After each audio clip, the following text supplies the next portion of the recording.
Hey there, I'm Charlotte, 29 years old, and a marketing exec with big dreams. I've got a supportive husband, Mark, who just walked into the room with that familiar concerned look. Are you sure you've got everything? He asks, brows furrowed. I think so, but you know me. I'll probably realize I forgot something the moment I step on the plane. Mark chuckles and wraps his arms around me, pulling me close. I'm going to miss you, you know. It's only 2 weeks, I say, trying to sound more confident than I feel. This training in New York is a huge opportunity, but leaving Mark alone with his mom nearby, that's what really worries me. Just then, my phone buzzes. It's a text from my best friend, Lisa. Coffee before you leave. Babe, I'm going to grab coffee with Lisa before I go. That okay? I ask. Mark nods. Of course. Tell her I said hi. An hour later, I'm sitting across from Lisa at our favorite cafe, absently stirring my latte. She's eyeing me with that knowing look. Okay, spill. What's got you looking so stressed? This training is amazing for your career. I sigh, slumping into my seat. It's not the training, it's Evelyn. Lisa's eyebrows shoot up. Ah, the mother-in-law from hell. What's she done now? Nothing yet. But you know how she is. I'm worried she'll use this time to get into Mark's head. Last week, she made this snide comment about how a real wife would be home cooking dinner instead of working late. Lisa rolls her eyes. Still stuck in the 1950s, huh? Tell me about it. And Mark, he doesn't always see how manipulative she can be. He loves her. It's hard for him. Hey, Lisa leans forward, her voice firm. Mark loves you. He's not going to let his mom come between you two. I hope you're right, I say, forcing a smile. But Evelyn's loaded, and she's not shy about using that to get her way. I'm worried she'll try to convince Mark I'm not good enough for him while I'm gone. Lisa reaches across the table, squeezing my hand. Here's the plan. I'll keep an eye on things while you're away. If Evelyn pulls any of her usual stunts, I'll let you know. You do that? I ask, my voice cracking. That's what besties are for, she grins. Now enough about the wicked witch of the suburbs. You're going to knock their socks off in New York, right? 3 days later, I'm in my hotel room, feeling on top of the world. The training's been a success, and I've just finished a call with Mark. Everything seems perfect. I'm about to hop in the shower when my phone rings. It's Lisa. Hey, Liz, miss me already? I joke. Charlotte, we need to talk. It's about Mark and Evelyn. The lightness in my voice vanishes. What happened? I stopped by your place to drop off some mail and overheard them arguing. It was bad, really bad. My heart starts pounding. Tell me everything. Evelyn caught Mark doing laundry and lost it. She was screaming about how he's becoming a housewife and threatening to cut him out of her, if he doesn't man up. Mark was trying to calm her down, but my hands are shaking. But what? He wasn't standing up to her. He kept saying things like, Mom, you don't understand, and it's not what you think. It was like he was ashamed of helping around the house. I feel my stomach drop. Did Mark mention any of this when I called earlier? No, he saw me as I was leaving and looked freaked out. He even asked me not to tell you. Anger floods through me. He what? Oh, hell no. I'm coming home. Are you sure? What about the training? Screw the training. I need to deal with this. By the time I land, I'm a mix of hurt, anger, and determination.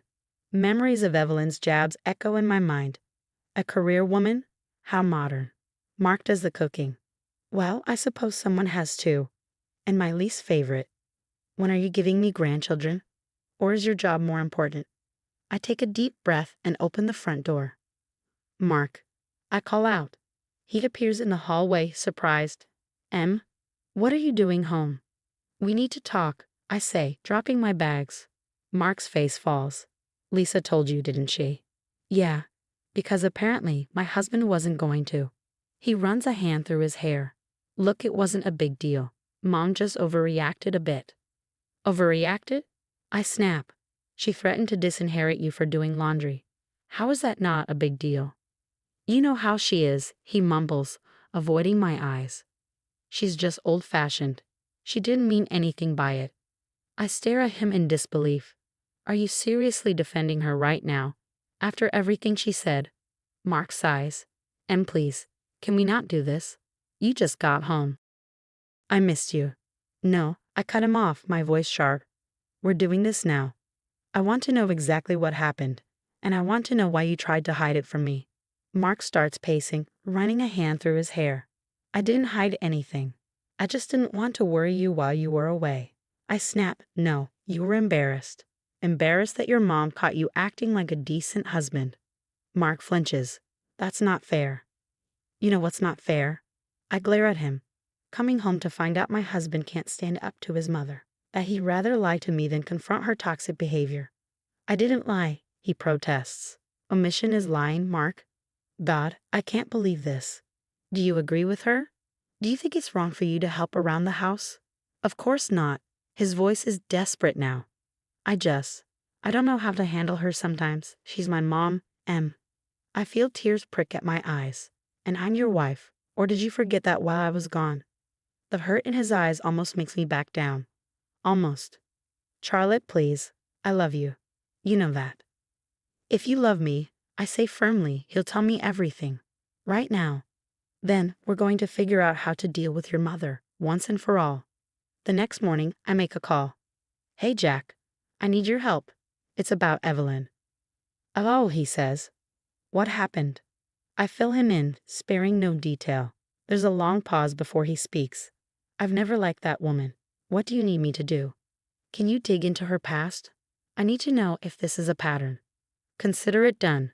I'll call you when I find something. Later that night, I'm going through Mark's email, looking for clues when I stumble across a message from 2 years ago, a job rejection. My heart sinks. Mark? I confront him. Why didn't he tell me about the job in San Francisco? His face pales. How did you? He stammers. It wasn't important. Not important. It was your dream job, Mark. What happened?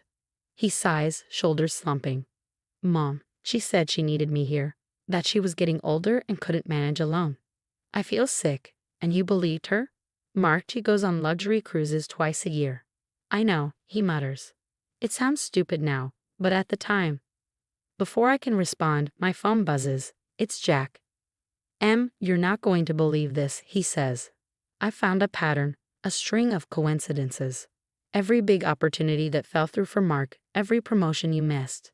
Evelyn's fingerprints are all over it. She's been pulling strings for years. I'm reeling when the doorbell rings. Of course it's Evelyn. She sweeps into the kitchen, a Tupperware in hand. Mark, darling, I brought you some of that pot roast you love. I watch from the hallway as she criticizes everything. Really, Mark, the state of this kitchen? If only you had a wife who cared more about her home than her career. Mom, please, Mark says, exasperated. Charlotte works hard. Of course, dear, she says with a sickly sweet smile. But is that really what's best for you? For your future family? I step into the kitchen. Hello, Evelyn. Funny, I don't recall inviting you over. Evelyn freezes, then forces a smile. Charlotte, I didn't realize you were home. Don't you have some important meeting to run off to? Actually, I've been doing some research. About you. Mark looks confused. Em, what's going on? I take a deep breath. Your mother has been manipulating us, Mark. That job in San Francisco. She sabotaged it. And remember when I got passed over for that promotion? Turns out Evelyn had lunch with my boss the week before. Evelyn's face turns crimson. How dare you accuse me? She turns to Mark. Are you going to let her talk to me like this? Mark looks between us, conflicted. Mom, is this true? Of course not. Evelyn's voice shakes. I've only ever wanted what's best for you. I laugh bitterly. Best for us or best for you? You've been using your money and influence to control us. Well, it stops now. Evelyn's eyes well with tears.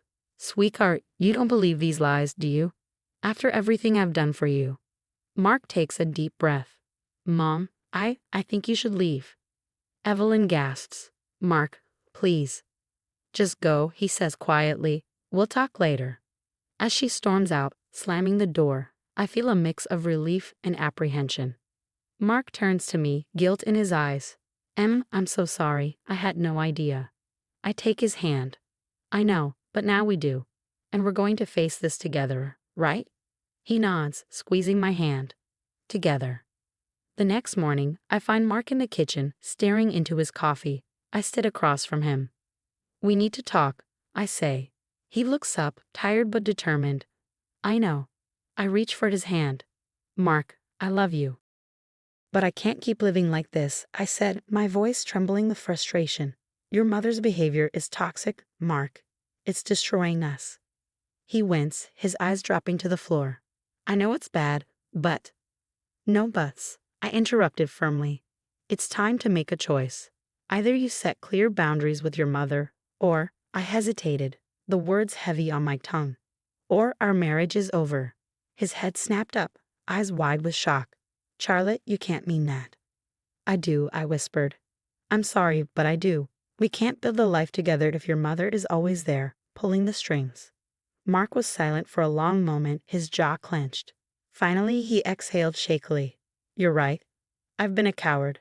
But it ends now. Relief flitted through me, my shoulders relaxing for the first time in days. So what do? We confront her, he said, resolute.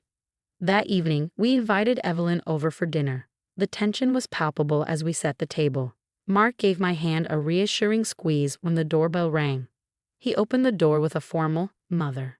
Evelyn breezed in, air kissing his cheek. Darling. Her eyes barely flicked to me. Charlotte. Dinner was as tense as expected. Evelyn's usual backhanded compliments filled the air, each one cutting a little deeper than the last. Finally, Mark cleared his throat, setting down his fork with a clink. Mother, we need to talk. Evelyn raised an eyebrow. Oh, what about, dear? Mark took a deep breath. Your behavior. It's unacceptable. Her smile froze. I beg your pardon. The way you treat Charlotte. The way you try to control our lives. It has to stop. Evelyn laughed, the sound harsh. Control your lives. Don't be ridiculous. I leaned forward, my voice steady. We know what you've done. The job offers you sabotaged, the promotions you interfered with. Evelyn's face turned pale, then flushed red with anger. How dare you? After everything I've done for you, Mark. Everything I've sacrificed. Mark's voice rose.